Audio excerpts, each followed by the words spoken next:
Good morning everyone. हम लोग देख रहे थे ऋण पत्रों का निर्गमन, जिसके अंतर्गत मैंने आप लोगों को ऋण पत्रों से तात्पर्य बताया था और भारतीय कंपनी अधिनियम 1913 की धारा 71 के अनुसार ऋण पत्रों के प्रावधान समझाए थे और ऋण पत्रों की विशेषताएं यानी कैरेक्टरिस्टिक्स बताई थी।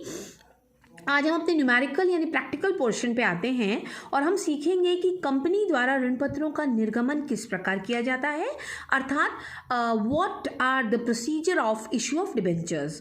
सो हियर वी गो। भारतीय कंपनी अधिनियम 2013 की धारा 179 के अनुसार संचालक मंडल ऋण पत्र निर्गमित करके अपनी पूंजी में वृद्धि कर सकते हैं, किंतु धारा 180 के अनुसार यदि वर्तमान में जारी किए जाने वाले ऋण पत्र तथा पूर्व में जारी किए गए ऋण पत्रों की कुल योग कंपनी की प्रदत्त अंश पूंजी व मुक्त संचय से अधिक है तो इसके निर्गमन के पूर्व संचालक मंडल को अंशधारियों की सभा में इसे स्वीकृत कराना होगा। अर्थात कहने वाली बात यह है कि यदि ऋण पत्रों का निर्गमन किया जाता है तो the total amount of debentures should not exceed the total of share capital and reserves, but if it exceeds तो ये ज़रूरी है कि संचालक मंडल एक अंशधारियों की एक सभा बुलाए, एक बैठक बुलाए और उनसे इस बात की परमिशन ले, और यदि परमिशन मिल जाती है तो ऋण पत्रों का निर्गमन किसी भी सीमा तक किया जा सकेगा। उसके बाद देखिए, अब हम आते हैं कंपनी अधिनियम की धारा 52 व 53 ऋण पत्रों के निर्गमन पे लागू नहीं होती। अर्थात यदि ऋण पत्रों का निर्गमन किया जाता है तो बट्टे एवं प्रीमियम पर किसी प्रकार का कोई प्रतिबंध नहीं होता। बट्टा और प्रीमियम किसी भी प्रकार से दिया जा सकता है, लेकिन इसे आयगत लाभ मानकर और पूंजीगत लाभ मानकर अपलिखित करना होता है। अब चलते हैं हम आगे। तो मैं आप लोगों को ना कंपैरेटिव कंपैरिजन करके आप लोगों को बताती चलूंगी कि इससे पहले हमने बच्चों वो देखा था अंश निर्गमन वाला चैप्टर।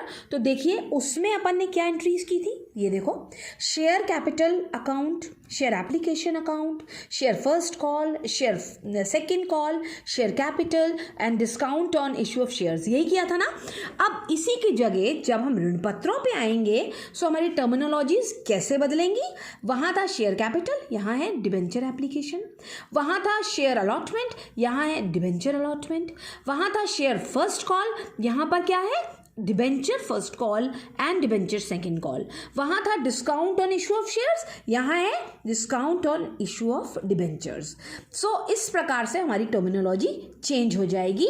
रादर इससे ज़्यादा हमारे कोई चेंजेस नहीं होंगे। जहाँ पर वो जैसे एंट्रीज आप करते थे, इट्स नॉट नेसेसरी कि मैं आपको वापस से रिकॉल कराऊँ वो एंट्रीज, क्योंकि वो एंट्रीज में आप लोगों को इशू ऑफ शेयर्स के टाइम पे बता चुकी थी।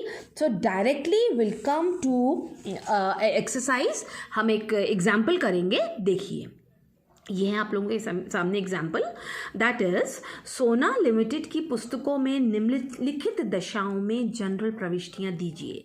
जिसमें मैं पहले पॉइंट पे आ रही हूँ, ये रहा देखिए पहला पॉइंट, 100 रुपये वाले 5000 13% ऋण पत्र निर्गमित किए गए।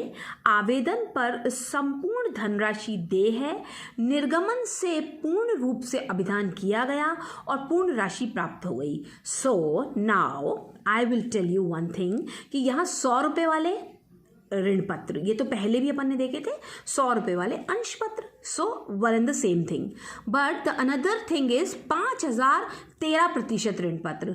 इसका मतलब क्या है स्टूडेंट्स कि नंबर ऑफ डिबेंचर्स तो 5000 हैं, बट 13% का मतलब है कि कम से कम 13%, मतलब कम से कम नहीं, ज़्यादा और कम नहीं, इट इज़ फिक्स्ड अमाउंट कि कंपनी को 5000 ऋण पत्रों के ऊपर 13% की दर से ब्याज देना होगा। समझ गए ना आप लोग।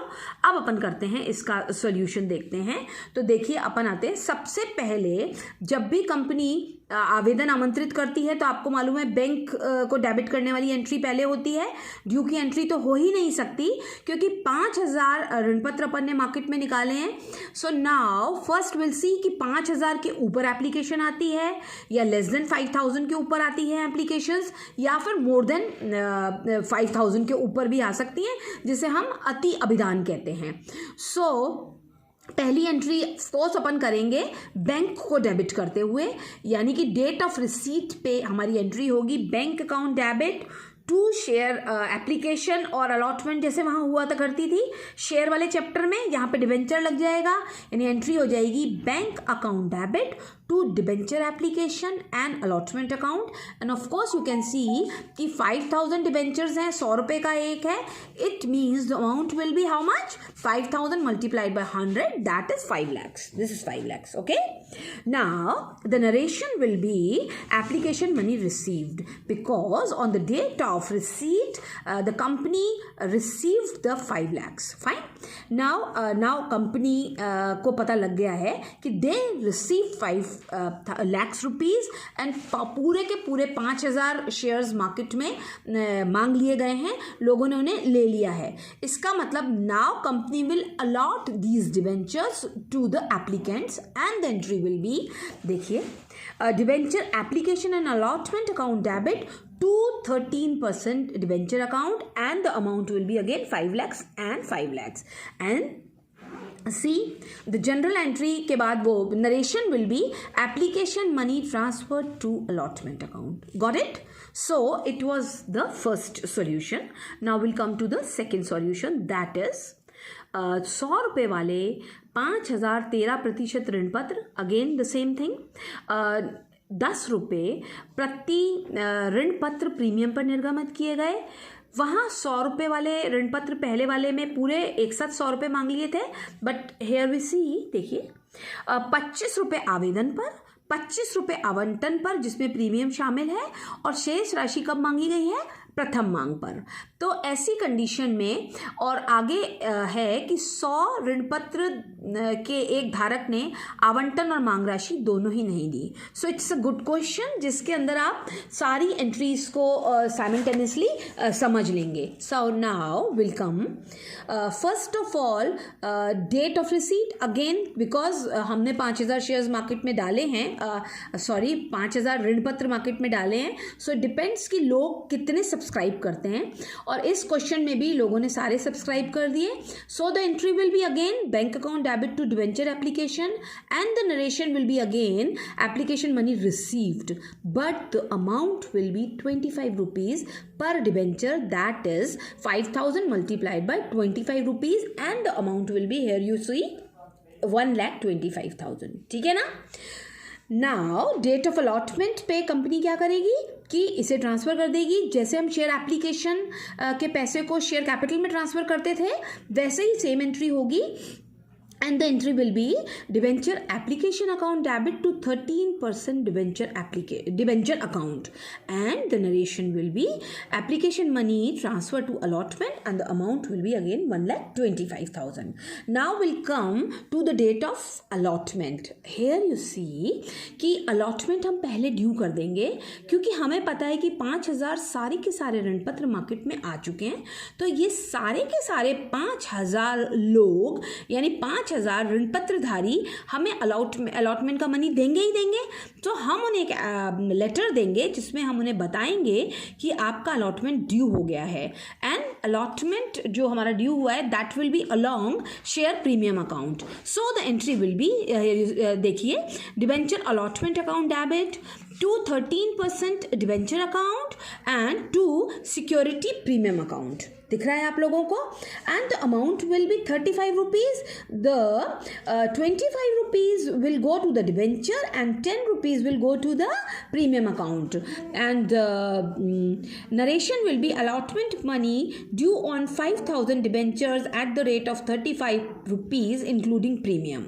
Now will come the another entry, that is date of receipt, and of course the entry will be bank account debit to debenture allotment account. But the problem is कि 100 डिबेंचर होल्डर्स ने हमें पैसे नहीं दिए हैं, so the money हम उसमें से 100 डिबेंचर होल्डर्स का लेस कर देंगे. So money will be not 1,75,000. In place of this money will receive the amount from 4,900 debenture holders. That will be 1,75,500. Then date of call pay again will do the entry. Debenture call account debit to 13% debenture and the amount will be 50 rupees per debenture. That will be 2,50,000. And again the call will be all again for 4,900. So the entry will be bank account debit to debenture call account. So इस तरह से हमारी ये entries चलेंगी और 2,50,000 रुपये की जगह हमें कितने रुपए मिलेंगे? 2,45,000. और इसके बाद देखिए कि ये हमारा क्वेश्चन जो है ये इस तरीके से चलेगा और 100 ऋण पत्रधारी जिन्होंने नहीं दिए इनके हम आगे देखेंगे कि हम उनके ऋण पत्रों को फोरफीट करते हैं या उनसे किस तरीके से पैसे मांगते हैं. So that will be all for today. Thank you so much. और अपना ध्यान रखेंगे आप लोग और घर से नहीं निकलेंगे. और कोई आपको क्वेरी है तो मेरे पर्सनल व्हाट्सएप नंबर पे आप मुझसे पूछ सकते हैं और या फिर फ़ोन करके भी पूछ सकते हैं. Thank you so much.